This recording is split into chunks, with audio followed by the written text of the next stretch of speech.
Do you know what's inside specially marked boxes of tricks? Free old-time model airplane kits. You get a Mustang, or a Stuka, or a Zero. Easy to put together and... Silly rabbit. Free model airplane kits, like tricks, are for kids. And sometimes for tricky rabbits. Hey, I want a free World War II era model airplane. Toys nowadays suck. Seemingly so do video games. AAA companies have lost touch with their consumer. Gamers. It's like these indie devs are the only ones getting it right these days. Hey, but what do I know? I saw a little reel or a short of a young man talking about how upset he was with the new Call of Duty. How the time to kill is too fast, and his exact words were, "Why do people want realism? Call of Duty is an arcade shooter. It has never been realistic." Now, first off, the first Call of Duty was ahead of its time and definitely aiming for realism. Now, admittedly, slowly as the series progressed, it got more and more casual. Why, you ask? Well, Call of Duty is owned by a vast corporation that cares about one thing: revenue, how much money you can make. But we've all heard and watched this video before, so that's not what it's going to be about. This video is going to be about hope, a bright future. I mean, at this moment, we have indie devs churning out grade A tactical shooters and military simulators, and there aren't even enough hardcore, realistic shooter kind of guys to go around to fill these games out. Now, sure, the new Call of Duty is aiming to be a little more realistic, or whatever you say, but let's face it, it's still for kids, kind of like tricks.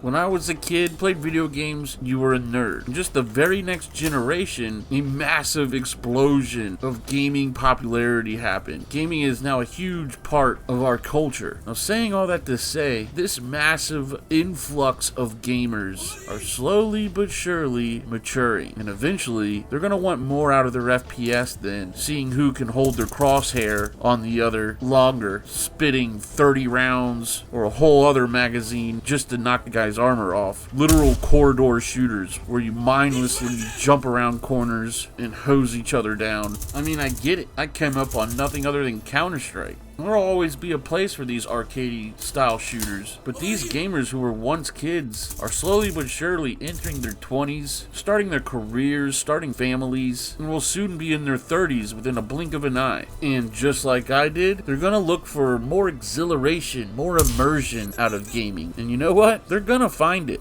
Gentlemen, we are on the cusp of a gaming revolution, similar to the Sega versus Nintendo or the Xbox versus PlayStation corporate battles of yesteryear. We are about to witness David take on Goliath. Technically, it's already happening. That's right, there's going to come a time where indie studios surpass that of the AAA studio. Besides my Nintendo Switch, I haven't played a AAA title on my PC in years. There's too many indie games that blow these AAA titles out of the water. I mean, we're talking the difference of millions of dollars, a development team of thousands of coders and programmers compared to like a team of 10.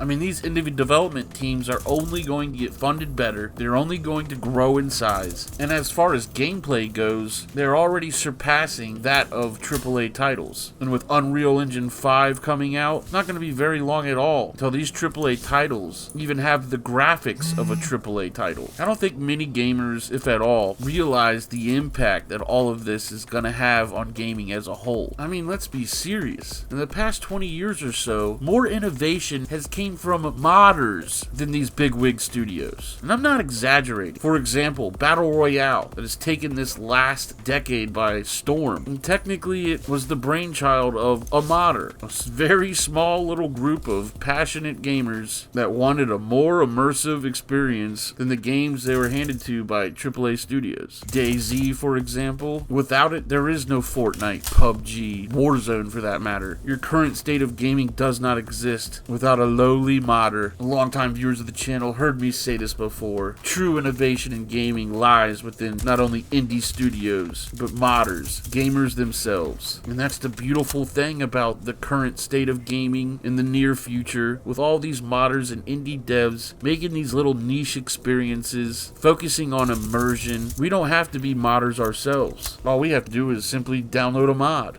Slowly but surely, these niche indie titles, these military military simulators, these more realistic, hardcore tactical shooters are slowly but surely going to grow. Who knows, maybe even AAA studios will take note. I always thought that one day Call of Duty and or Battlefield would release their regular casual title every year like they always do, and then for us nerds, for us tryhards, or more role-play type guys, they would make us a hardcore version or a realism version. Call of Duty Hardcore, Call of Duty Light. But again, this isn't about them. It won't be long. They're the bottom feeders, desperately trying to react to what indie devs, modders, and essentially gamers will be pushing through at the forefront. I mean, I can still remember the first time I played Squad. I did like I read to do, entered a game, found a talkative squad leader, told him I was new. Of course, he made me medic, and I then attached myself to his hip. What then went on from that point in the next 2 hours was excruciating. I laid on my belly for 90% of the time, got shot all to hell, bullets flying all around me, and I don't think I saw a single enemy in my first 2 to 3 hours of gameplay. So I get it. I understand why these young 17, 18-year-old gamers come into this game, or games like this, have that same experience, and run to the hills. No, I was right there with them. I was seriously about to refund the game. But for some reason, I had watched hours and hours of footage of the game before I bought it, mainly Karma Cut, and I knew it was possible. So I stuck with it, figured we're just having a bad game, and then sure enough it happened. I was point man when we turned a corner, blindsiding an entire enemy squad. Within a split second, my entire squad opened up on them, and it was glorious. You could say I popped my little Mil-Simp cherry, and I haven't looked back ever since. Since then, I fell in love with Postscriptum, which is essentially a World War II version of Squad. You could say there's less walking, a common complaint about Squad, less downtime. It's a little more chaotic, but it's an orderly, beautiful chaos. And I must be honest, being a World War II buff, this game is literally the game I've waited 37 years of life for. Within Squad and Postscriptum alone, I've had experiences never before had in gaming. Heart-pumping adrenaline. Moving, guys. Oh! Oh! Oh my God!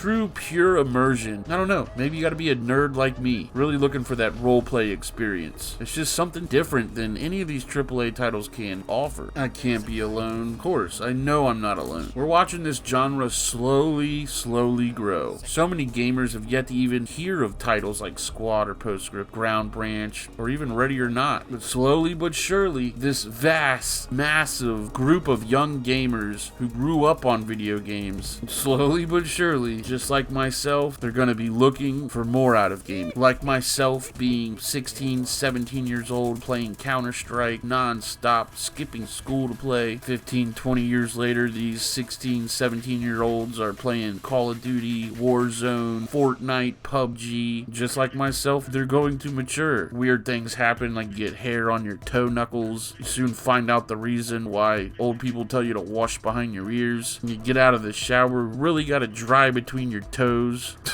Anyway, things happen. They say your taste buds change every 7 years. Surely, your gaming taste buds change too. You're not always gonna like sucky video games, you know? Eventually, you're gonna have to put the little boy toys down, come play a man's game. Yeah, that's right. You heard me. Call of Duty's for little kids. But the kind of sad, yet good thing about it is, you can't be a little kid forever. Eventually, you're gonna grow up, and as they say, when you become a man, you put the childish things behind you. Now let's hope that some of these tactical shooters, cough, Beyond the Wire, cough, can cling to life long enough for this realistic tac shooter Mil-Simp genre to grow. I mean, that game Beyond the Wire with 50 versus 50, full-on bayonet charges, artillery going off around you, flamethrowers, there's really nothing like it. If Postscriptum is more chaotic than Squad, Beyond the Wire is even more chaotic than Postscriptum. Speaking of the devil, make sure you subscribe to the channel right now because we are giving away a plethora of awesome Steam keys. I got not only a grip of Postscriptum keys to give away, but a handful of Beyond the Wire Steam keys to give away. We have the Easy Red 2 base game to give away, and its brand new DLC Stalingrad. We're talking 20 plus keys here. We're gonna give away one a week so that everybody has a proper chance. Super easy to enter the giveaway. Just like the video, subscribe to the channel, of course. Join us on Discord, the Boogie 5 Discord. It's linked below. below, and then simply drop a comment. Say whatever you want in your comment, but leave your Discord name and number, and that will work as your ticket stub. You gotta enter at least once every week. At the end of the week, the last video of every week, somewhere within the video, I will announce a winner. It is then up to you to come claim the key on Discord. DM me, make your selection, and just like that, you will receive a free $30 to $40 game. I want to give a special shout out to my channel members, the Mil-Simp minions. Consider joining the ranks. Make suggestions for future videos. We have our exclusive member Discord, exclusive videos, and all 3 tier of member get double the entry in every week's Steam Key giveaway. That's right, 25 cents a week could help you win a $40 game. Anyway, I want to thank you all again. Make sure you're liked and subscribed before you go, or dislike. Maybe you're a prepubescent I've angered with this video. It's okay. We were all there before. Make sure you ring that bell so you don't miss a video. We've had several people win the giveaway and never claim their key. Anyway, good luck to everybody in the giveaways. I'll see you boys in the next one. Y'all be good to each other.